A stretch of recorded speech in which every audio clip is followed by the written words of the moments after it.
The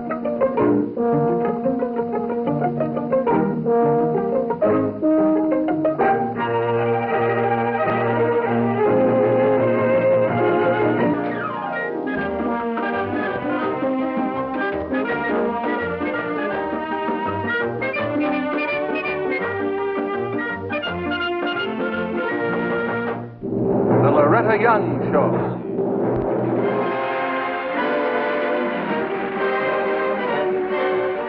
Hello. Have you ever watched people being interviewed on television by a roving reporter? And if so, did you feel sorry for them? Or did you secretly wish that you could have the opportunity to answer the reporter's questions? Well, that's the springboard of our story tonight. Now, it's the beginning of spring, that lovely season of the year where everything just seems to burst into bloom. It's in Central Park in New York City. Careful, lady. Don't blister that pretty face. Oh, I'm very careful, thank you. I take 7.5 minutes in the direct sun and 2.5 minutes on each side of the face. Excuse me, it's time to turn. Welcome to New York at Noon, the program telecast daily from Central Park in New York. I hope we didn't startle you. No. My name is Chet Sparks. My friends call me Chet. And what do your friends call you? Well, my full name is Janet Louise Pressman. Well, Janet Louise, today on New York at Noon, we're asking a very controversial question. Do women belong in business? What's so controversial about that? Some women do and some women don't. I suppose what you're really driving at is not do women belong in business, but isn't woman's place in the home? Again, some yes, some no. You see, for some women, a 3-layer cake is enough to make them happy. For others, it's the square root of the national debt. Well, I imagine the people out there are curious as to what you do. I'm a secretary. A secretary to who? Mr. Harris Davies. Harris Davies? Wow! For those of you who don't know, Harris Davies is the president of American Steel. Well, well, well. And now, Mr. Sparks, my lunch period is over in 7 minutes. I am 5 minutes from my desk, so if you'll excuse me. But just a minute before you go. Yes? On behalf of my sponsor, Yes. I'd like to present you a beautiful and, in your responsible position, an indispensable gift. A gorgeous 17-jewel Lady Pompadour cocktail watch made by the K.K. Longacre Company. No, thank you, Mr. Sparks. I beg your pardon?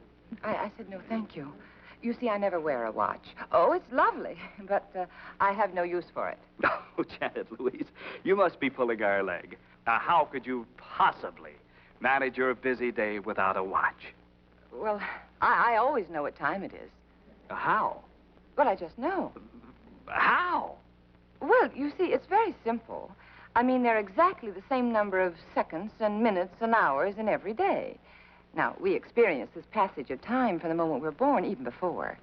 And if after passing through 29 years of the same measure of time, I couldn't calculate 7 seconds or 60 minutes or 48 hours, well, I would consider myself extremely unaware and quite dull-witted.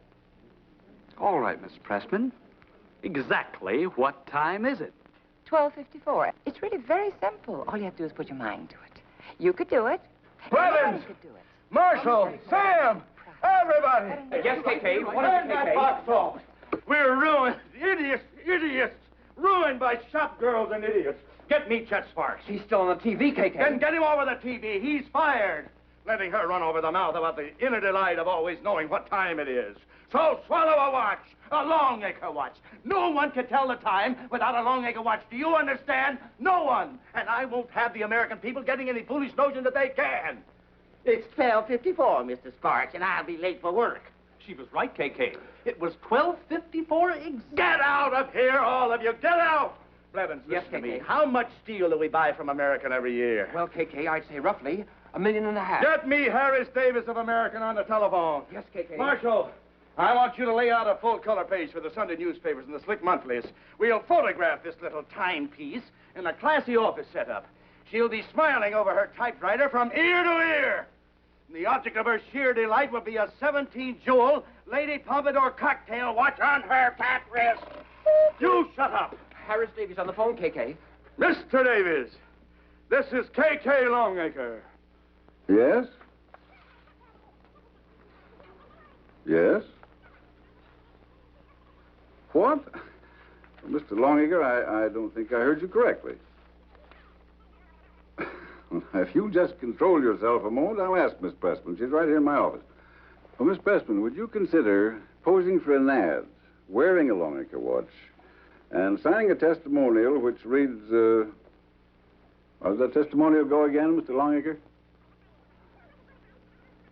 I used to think I knew what time it was before I got my Lady Pompadour, but now I really know because she keeps it for me, accurately, inexpensively, beautifully. No, sir, I certainly would not. No, sir, she will not. Well, very well, Mr. Longacre. If you do business that way, buy your steel elsewhere. But please do not disturb my secretary any further. Now, I can do without your orders, but without Miss Pressman, my life would be a shambles because, well, you see, she keeps the time for me, accurately, inexpensively, and beautifully. Hung up. Where were we? It's time for your yellow pill, Mr. Davies. Thank you.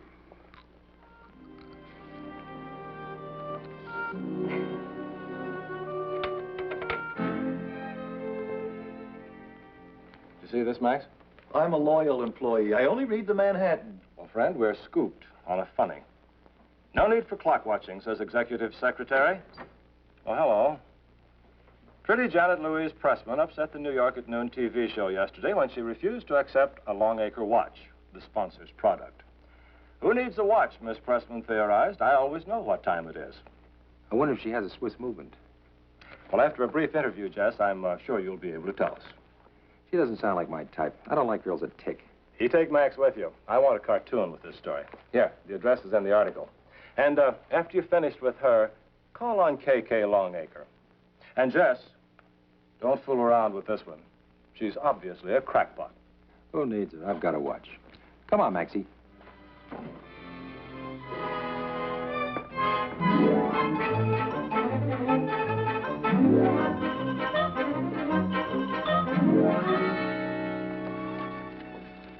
Hello there. Oh. Oh, I'm sorry. Mr. Davies is gone for the day. Miss Pressman? Yes.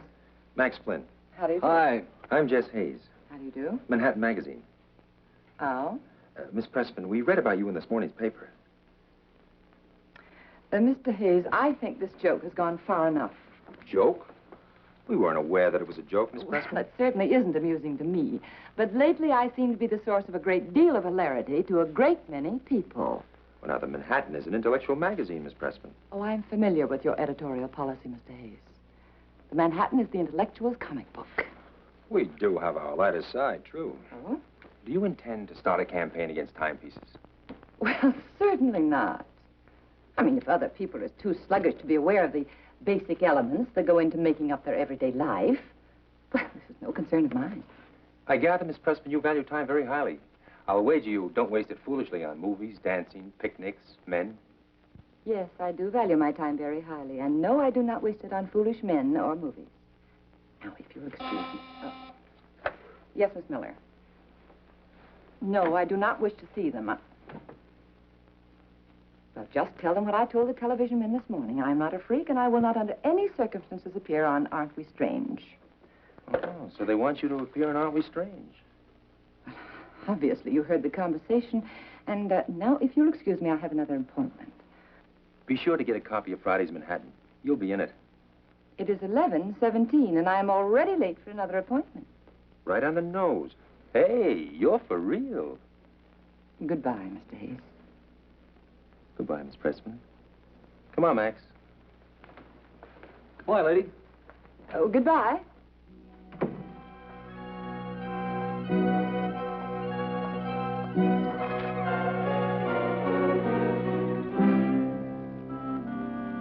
Mr. Longacre, how do you feel about being able to tell time without a watch?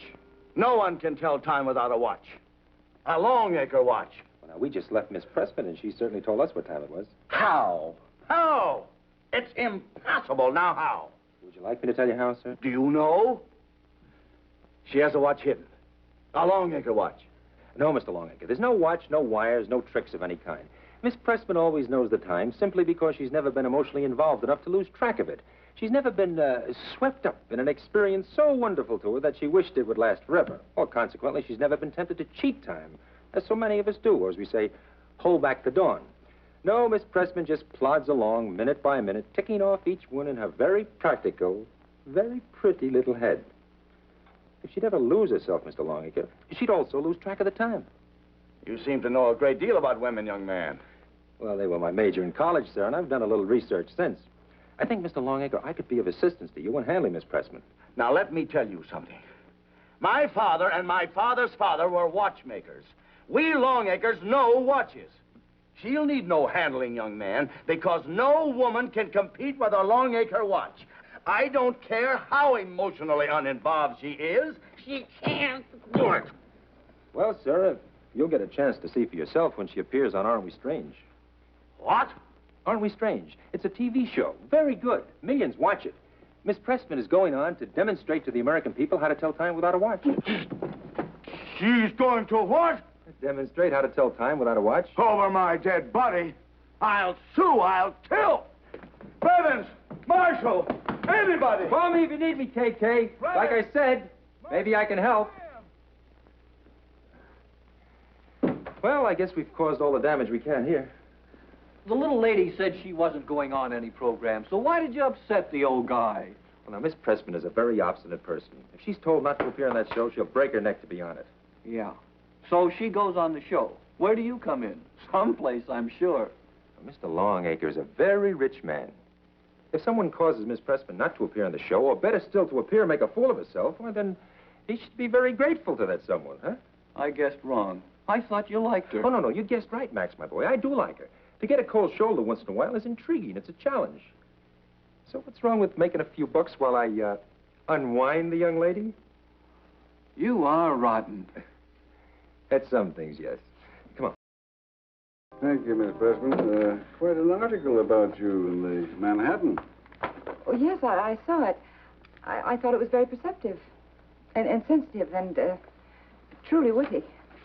Especially the part where he says that it would be a better world by far if they ever put out a watch with a face as beautiful as yours. It's going on 10:21. You'll be late. Yes, Miss Pressman. I hope I'm not going to lose you. Lose me?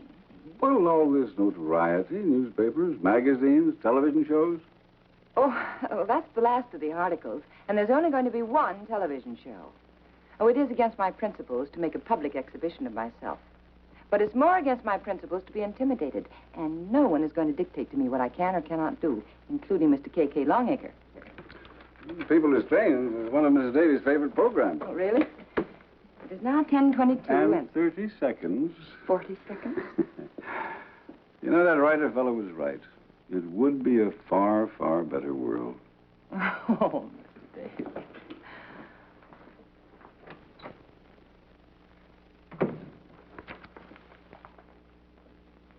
What a boon for the average man. What a golden age we would enter. What a far, far better world this old world would be if they ever made a face of a watch as beautiful as Miss Pressman. Yes, Miss Miller? Oh, yes. Yes, put him on. Hello, Mr. Hayes.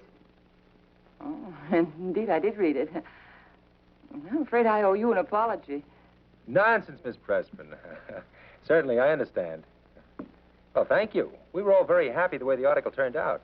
In fact, my editor is so enthused, he wants me to do a complete profile on you. I thought we'd spend the next few evenings together. Have dinner, go to a show. Well, certainly that's the way profiles are done. You've got to practically live with a person to get the true feel of them. Wonderful. Tonight at 6? Don't be late. Thought she'd put up a better fight. It's really a shame to take your money for this. I don't like any of this. I don't like doing business like this. I don't like that article you wrote, and what's more, I don't like you.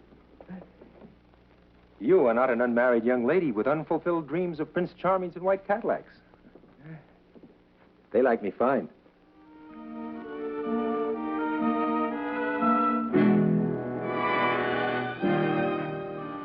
Mr. Hayes, I've really got to go in. It's been a wonderful evening, but after all this dancing, I'm afraid I won't even be able to walk in the morning. Who wants to walk? Let's turn on the radio and dance right in the street. My goodness, don't you ever run down? Hmm? Not with you as my inspiration. Oh, come now. For a writer, that's a pretty bad line, isn't it? It's all been said before. There's nothing new in the way of boy meets girl talk. The best a fella can do is to try and make it sound new. If you're really sincere, Mr. Hayes, you wouldn't have to try to make it sound new. It would just come out that way. I like you. I'm glad. Because I like you.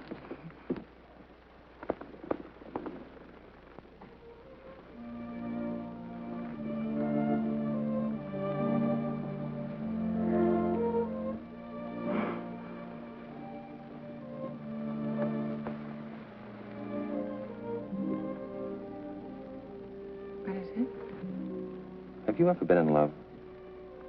No. Why? Nothing. I'm just collecting little-known facts from my article. Please. Thank you, Mr. Hayes. It's really been a wonderful evening, but I've got to go in now. I'm sorry, but I am a working girl, you know, and it's 2:30 in the morning. So, good night. Good night. 2:30. Miss Pressman, you're running a little slow. It's 2:45. Sincerely, here's Davies. Time for your red pill, sir. Didn't I take a yellow one just a few minutes ago? Oh, yes. Yes, you did. I'm sorry. Excuse me. Well, that's all the letters. Now, I'd like to get some of these thank you notes out of the way. I guess now's as good a time as any. I hate to ask you this, Mr. Davies, but Mr. Hayes is picking me up at 6 o'clock. And if it's all right with you, could those notes wait till the morning? Oh, certainly. Thank you. Well, this is the fourth evening in a row with the dashing Mr. Hayes. Something tells me I am going to lose you. I told you. Mr. Hayes is writing a profile on me for the Manhattan. It sure isn't a book. Oh, really, Mr. Davies? Now, if you'll excuse You me. girl, it takes you forever to get ready to go anyplace. Oh, well, I'm afraid he's going to have to accept me just as I am tonight. I barely have time to run a comb through my hair. What time did you say he'd be here? 6 o'clock. Miss Pressman. Yes. It's only 10 minutes after 5. What? It is? It is? Oh, I'm sorry. I'm terribly sorry. Now, about those thank you notes, to whom did you want them to... It's beginning to show a little bit. Oh, little. Jess, is something the matter? You seem upset. I'm just tired, I guess. Oh. Look, let's go round to Willie's and I'll buy you a nightcap. But, Janet, Willie's all tucked away for the night. It's way after 4, you know. No, I don't. I don't know anymore. What time is it? Well, now, when you hear the tone, it'll be 4:27 exactly. You know, the very second time we went out together, you told me the reason I always knew what time it was because I was never emotionally involved enough to lose track of it. That's old Dr. Jesse, infallible as fortune cookies. Oh, Dr. Jesse's very wise and wonderful. And worried. Jess, what is it? Can I help? No, really, it's nothing. I just need some sleep. And you're still a working girl, remember? Yeah, I remember.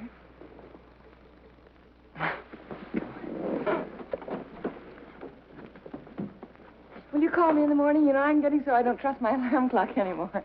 Okay. I'm going to feel pretty foolish asking Mr. Longacre for that watch after all this. What? Well, obviously I need one. Besides, it was perfectly lovely. And I think I owe him the courtesy of eating a little humble pie, don't you? Hmm? What about the program? Oh, they won't want me now. I'm not strange enough. Good night, Jeff. Good night.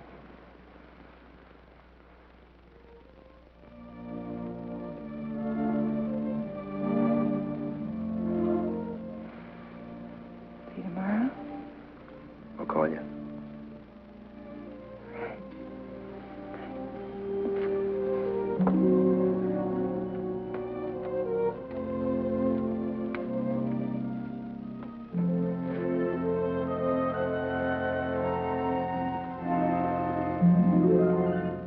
That odd ache you're experiencing, Jess, is guilt. What did I do? Ratted on the girl you love, that's all. Have you completely flipped? I didn't rat. I'm not in love with a girl. Got her off that program, and for a tidy sum, I might add. I haven't taken 1 cent from Longacre. He rented the car, and that's all. Oh, but you will. The rich man will show his appreciation. Oh, no, not to me. I didn't do anything for him. He doesn't owe me anything. Yeah, all right. I know it started out that way, but the only reason I continued seeing her was because I wanted to. I wanted to. Yeah, you lousy little Rembrandt, I'm in love with her. And now what? And now? Now I'm going over and punch K.K. Longacre right in the nose for ever associating with such a shifty, sleazy, no-good character as myself. And that, my dear boy, is good, clear thinking. Oh, it really is lovely, Mr. Longacre. And I think it's most generous of you to give it to me after all the nonsense I put you through. Nonsense? You stood up for what you believed in. I admire you tremendously, Miss Pressman. You're a real fighter and a noble loser. A loser? Oh, no. Oh, if you only knew how much I've gained. Miss Pressman, you make me feel very ashamed. I'm a man who's had things the way I like them for quite some time now, and I must admit I don't like being disturbed this way. K.K. Longacre is always right. You can ask anyone around me. But I've wronged you, Miss Pressman, and I'm gravely sorry. Wrong me? Oh, Mr. Longacre, no harm has been done. Miss Pressman, Jess Hayes is my employee.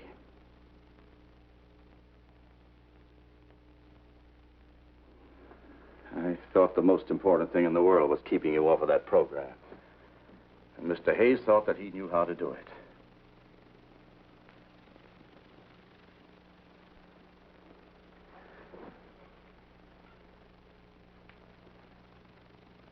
I'm sorry. I accept your apology, Mr. Longacre.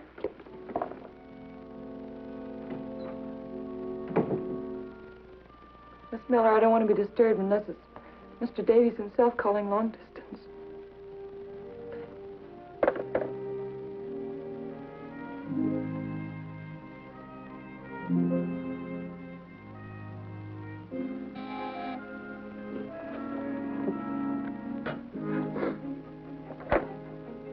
Yes? Very well. You tell Mr. Hayes he may have 2 minutes.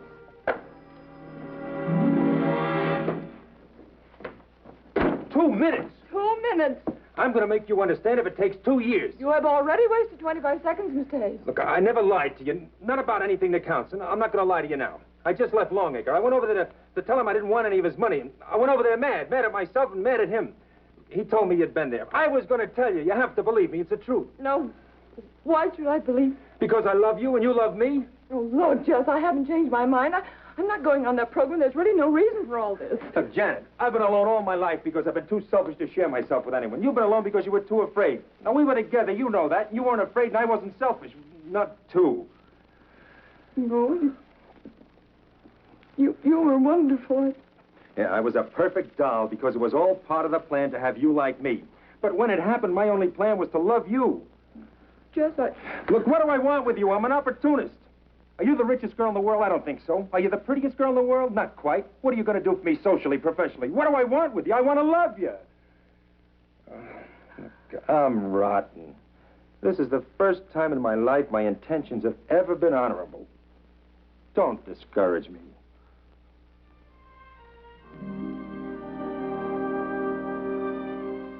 Are my 2 minutes up yet? Who's counting?